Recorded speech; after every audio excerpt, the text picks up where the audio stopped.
There we go. All right. We are live. Um, Unfortunately, some events occurred last week, and so we had to replay one of the old. No, they're not. They're never old. They're always fresh and new. But no, one of the previous recordings.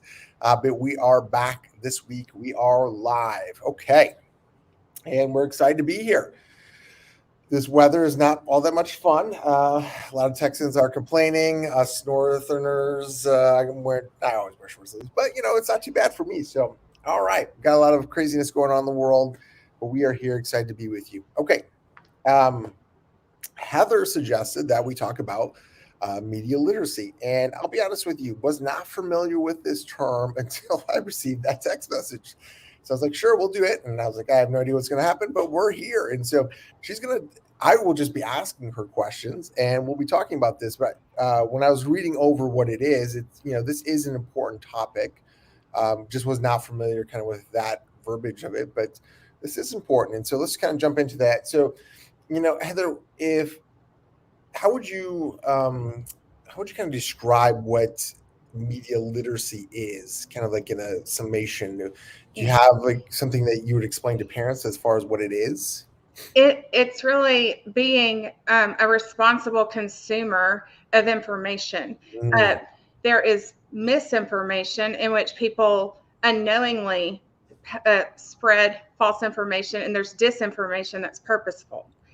And of course, with parents, I'm always talking about why it matters and why their kids might be even more susceptible, falling prey to that.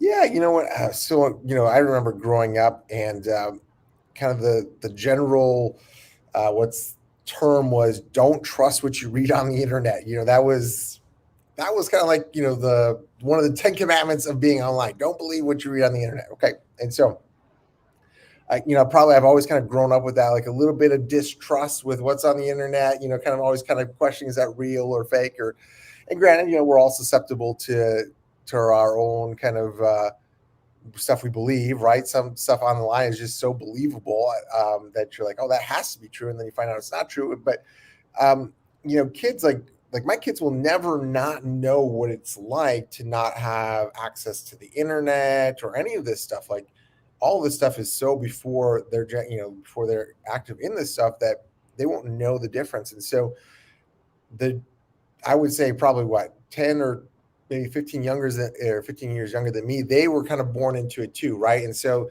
they don't know the difference, right? And so what are some of the things that you're seeing, right, as maybe struggles or misconceptions that you're kind of seeing with kids who've always grown up with this? Well, for one thing, I mean, when you think about neurodevelopment, anybody can be susceptible to this.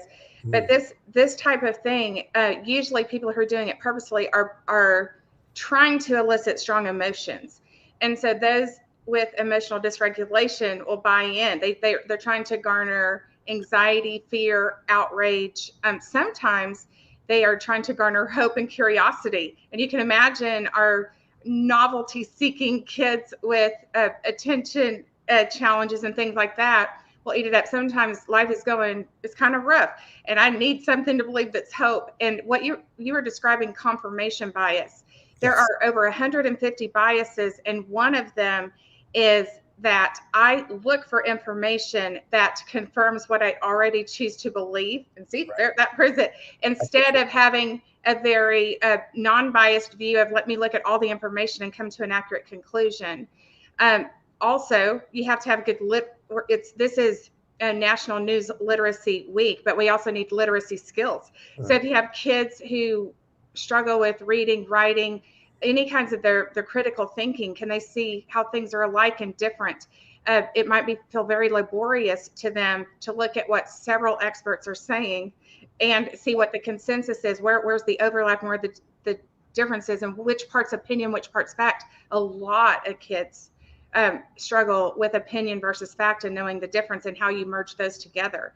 Um, so you've got also a lot of our kids are maybe socially awkward and they want to belong, and mm, so it's like nobody else is going to tell you this. It's like you're in this secret club, and now they have a sense of belonging that they're lacking in their real world life. And it can be an escape to virtual. And that I do have a tribe online.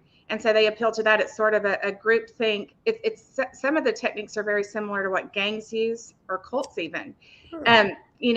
Some of them actually probably go that far, and some of them are just ish on some of the techniques they use. So if you have kids who are very literal, you said we're eating at 6 o'clock and at 6:07. Sometimes there is satire on the internet, even like Facebook, Instagram posts where people are being funny and they take it at face value.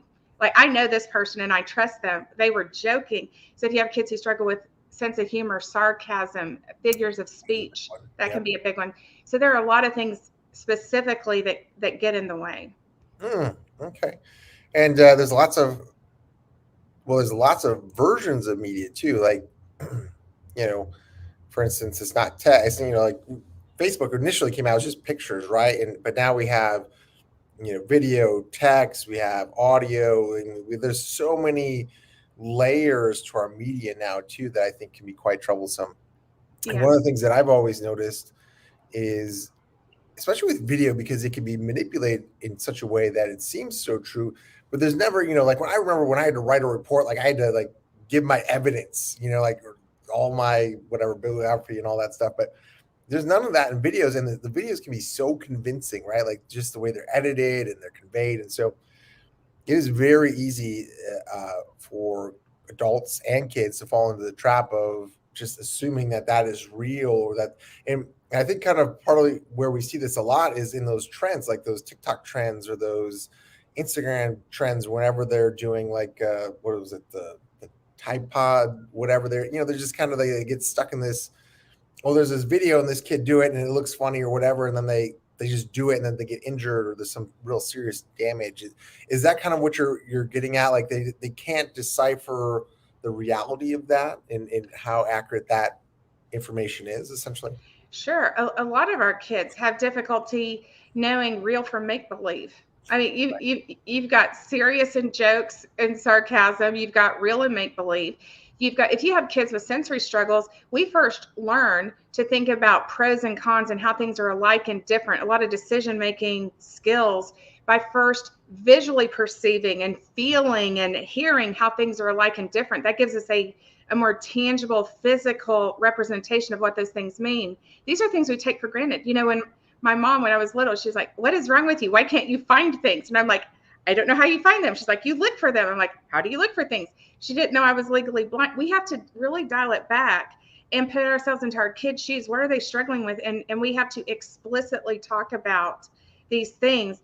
And it's always good to pull from their background knowledge. For example, if you have a child who's been bullied, or people have spread false rumors about them, and how did that make you feel?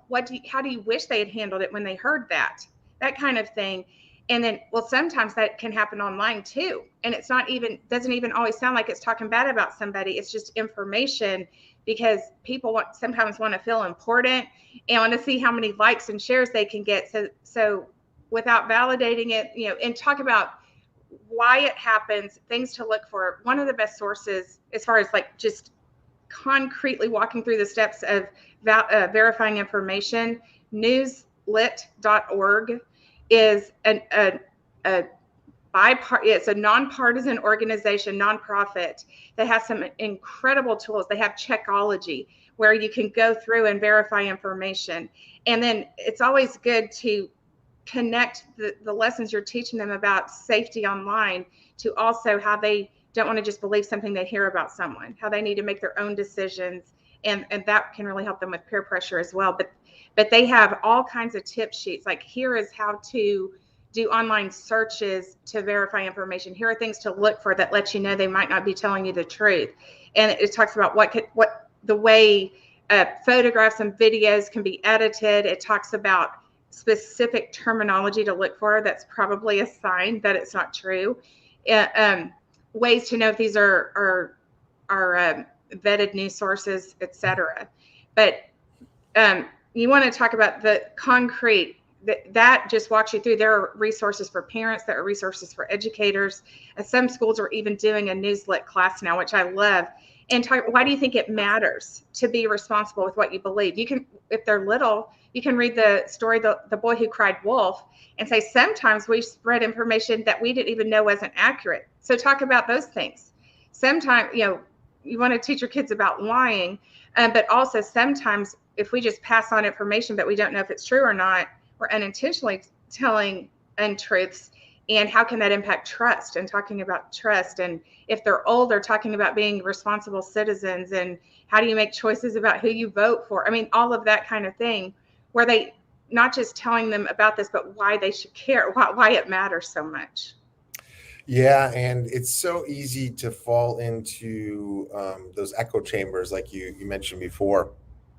Um, I go on different forums like Reddit and stuff, and it's just they're just all repeating the same mantra, and to the point where you're like, this has to be true, right? Like, and so you can see how easily if somebody couldn't or struggled with working through problems and deciphering truth and understanding this is just a collection of voices with no inherent backing, really, because you don't know who the individuals are or where their sources are, it can be easy to fall into that kind of that fault of thinking, right, where this has to be true because all these people agree with it. And so, but one of the things I kind of want to talk about here a little bit and just mention, because it is pervasive in some ways, although I think hopefully they're getting better about it, but it's the bullying, right? Like bullying is very well, I shouldn't say it's not even, it's very prevalent. It's like just you post something, there's somebody has an opinion that doesn't agree with you, they're going to start doing it. And I think one of the biggest things that I've noticed with kids is there's a disconnect, right? Because online, when you bully somebody, they can be anywhere in the world and there's no immediate consequence for that, right? There's no way for that person to physically or defend themselves. And so, you don't see what the emotional turmoil you create in that individual, but you also don't understand the responsibilities of your actions, because there's no, if you're right in my face, I could literally punch you. But if you're across the world, there's no, there's just not it's not the same, right? There's just no inherent tangible responsibility for a lot of things that we say. And so I think it makes a lot of kids very confused. And then when there's consequences, they're like, I don't understand this, right? Because there's so much disconnect. Right. So a lot of our kids, part of big picture skills, it's putting things in context. A lot of times a statement is true in and of itself, but it's taking out of context, it means something different. Go through examples of that. Pull from things that your kids will be familiar with. A lot of big picture is also not just thinking about the here and now, but being able to think about consequences tomorrow, next week, a year, 10 years from now. And we want to introduce kids to their future selves. I mean, take a picture and age it with apps, and what steps you want to take to be a friend to this person. It gets them if we have trouble getting in touch with our future selves, we certainly have trouble getting in touch with how our actions impact someone else that we can't see. Remember when we did that, we did a couple of gratitude and giving shows at the end of last year. And I talked about the research that shows that when the benefactor is anonymous, it changes the way our brain functions and how generous we feel. And that same thing is going to hold true as far as if I can't see the person on the other side of that screen, I might lack empathy for how what I say is going to make them feel. Whereas if I'm going to see them in school, I'm faced with it just front and center. And it changes a lot of the way the brain works, because it feels harmless. Talk to your kids about why it's not harmless. How would you feel if that happened to you? That kind of thing is really important. Yeah, and I think the empathy part is probably the biggest difficulty, because then I've also seen, I think kids struggle being empathetic in person because they don't understand maybe the facial cues. They're not having to this isn't certainly all kids, but if we already struggle with it, and then something's happening online, there's not the same picture response, right? Like there's no, like when I'm in the same room with you, you can see like my posture changes, my tone changes.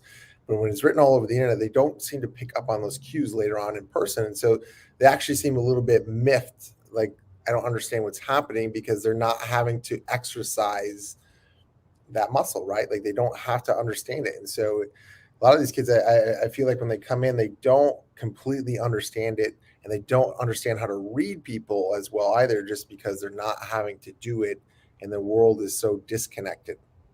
Yes.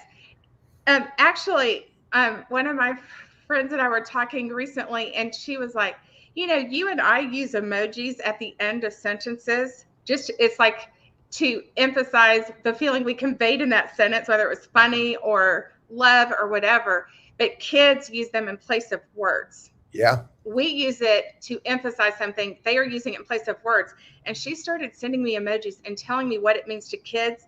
And we were just like, no way. And of course, we both have a background like this. And like, so if I see someone in real life who makes the face that they are using to mean something else with emojis, those are two very different things. Like somebody might give you a truly hurtful or outraged or angry face, and to them it's like joke mad. There are things Right. where they're making adjustments, and so how can they go from online to in person back to online when those things are not consistent? The same Yeah. emoji means one thing in text, and it means something different if you actually see it on someone's face. Mhm. So man, there's just so much here. Another thing is, if you have kids who sort of have obsessive tendencies, I know what I want, when I want, how I want it. One of the biggest ways that some of these conspiracies or false, misinformation things work is a big phrase that they use is there are no coincidences. Mhm. And I know people have different opinions about there are coincidences, there aren't. I think that our decisions have a lot to do with what happens. Yeah. I'm a fairly practical, but when they're saying that, what they are doing is they are trying to show patterns to something that may not be there. But Mhm. kids who are literal, logical, concrete, and I just need things to make sense. I need things to fit in a pattern. Box. Yeah. That can very much take away their ability to see the nuances and read between the lines. And it's very if I don't know where I stand on something, the easiest thing is for me to say, okay, yeah, that sounds like it makes sense. That's what I believe. So if you have kids who are struggling with sense of self, body awareness, social emotional skills, being in touch with their emotions, knowing how to express their emotions, being able to tell you what they think about something, then it's much easier to just jump on the bandwagon of a popular opinion too. Yeah. It's talking about this. I'm like, wow, there's so much that we as adults who did not grow up with this fall into traps too, right? Like it's just so easy. And one of the biggest things that I see happen is, and this is, I would say this is very prevalent whether you're a child or an adult, but I think it's probably more impactful as a kid who really struggles with this, is we just believe everything we see to the point where, um, like everybody on Instagram is got, they filtered everything.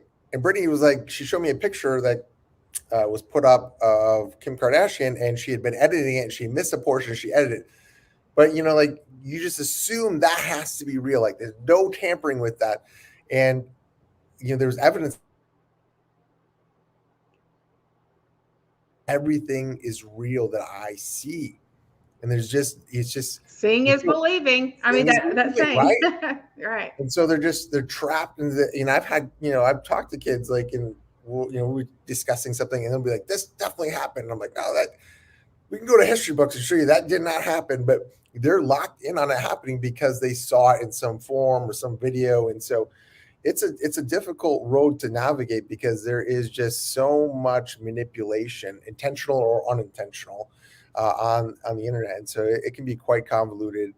And as we talk about this, I'm starting to think to myself, like all the battles I will have to kind of work through with my own kids, who for the most part don't have a lot of neurological struggles. They do have their own. Everybody has some, but they're, for the most part, I don't have a kid that's really stuck in with like OCD patterns or anything like where they're really rigid. My kids are fairly flexible. But if they weren't flexible, man, that would be such a hard road to navigate. And so, what are some things that you always have links and websites? I know you do, Heather. Don't so. I know you got something up your sleeve, but what are maybe some tools that you would suggest that parents, I know you mentioned Newslit, which I think was an awesome resource. Do you have any other resources aside from the conversational resources to help parents kind of navigate this world? Because it is quite convoluted. Yeah, it is. That is hands down the best source I have seen personally, because there are so many pages and so many links that take you to other things. There are videos. There are, here's how you fact check with internet searches. This is things to look for when you're reading something in the actual content, as well as in the responses, and to see that people are, it has so many specific kind of branches off from that. So if you go to newslit.org, but other things to do are to really, you want to talk about what to look for, why it matters, apply it to their background knowledge. Anything you're reading, whether it is fiction, nonfiction, talking about why do you think the author wrote this, even things that are legit, whether it's a textbook or a story. What was the point of the story? Not just the main idea of a story, but what was the author's purpose? What did they want us to get out of this? That's great. I love that. Yeah. And have them think about that. Talk about, when you're sitting around the table, come up with a topic that's developmentally appropriate and ask them to share their opinion about it and some facts that back it. You are working on their metacognition, and that is thinking about your thinking. It goes through a lot of stages. It starts growing very, very young. It's one of the most valuable skills we need in life.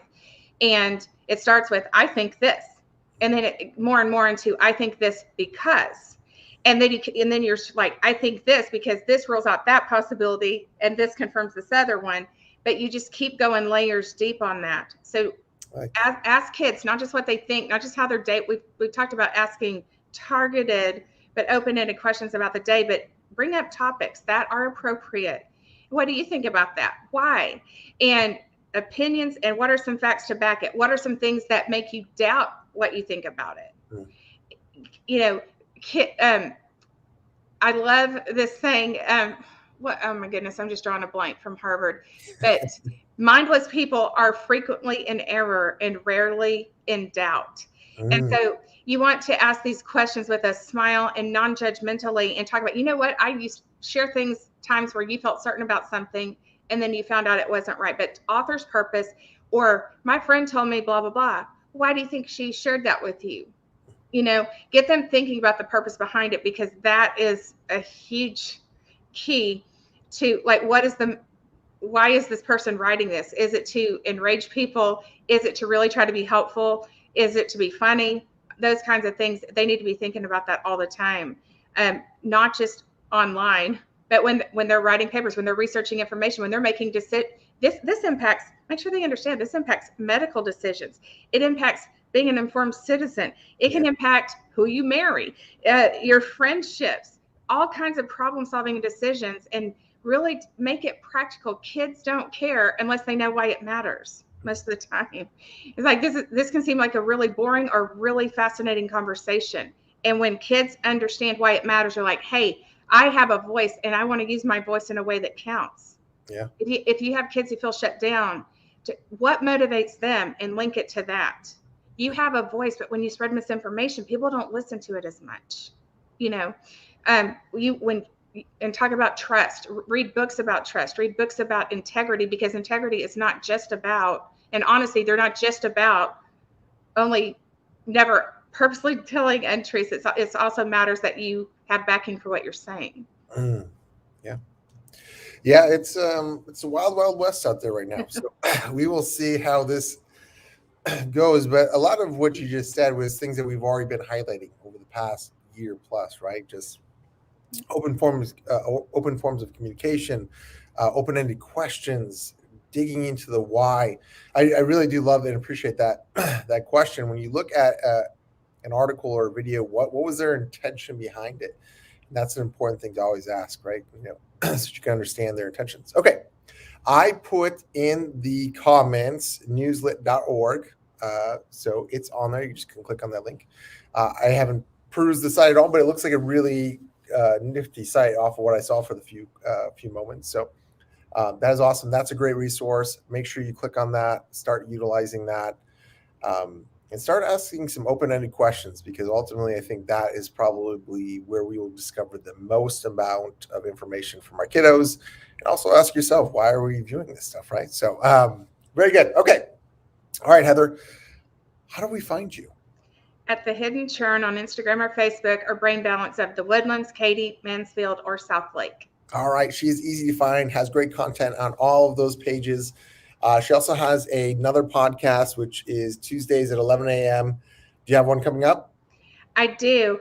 And it's about time management, but not in the way you think. I'm not going to give you a lot of hacks and tips and tricks. There's some of that, but there's a reason those don't work. Those usually focus on arranging and scheduling time. That's only one component of time management. There is time awareness, and we talk about what that means, as well as adaptation, a lot of flexibility, emotional control in high stress situations. There are so many layers to time management that aren't really about time. Very good. I need to attend this one. So, all right. Make sure you watch that. You can find those on those channels. If you need to get a hold of me, you can reach me at Dallas Synergy Chiropractic. That's my website, Facebook, and Instagram. So all those.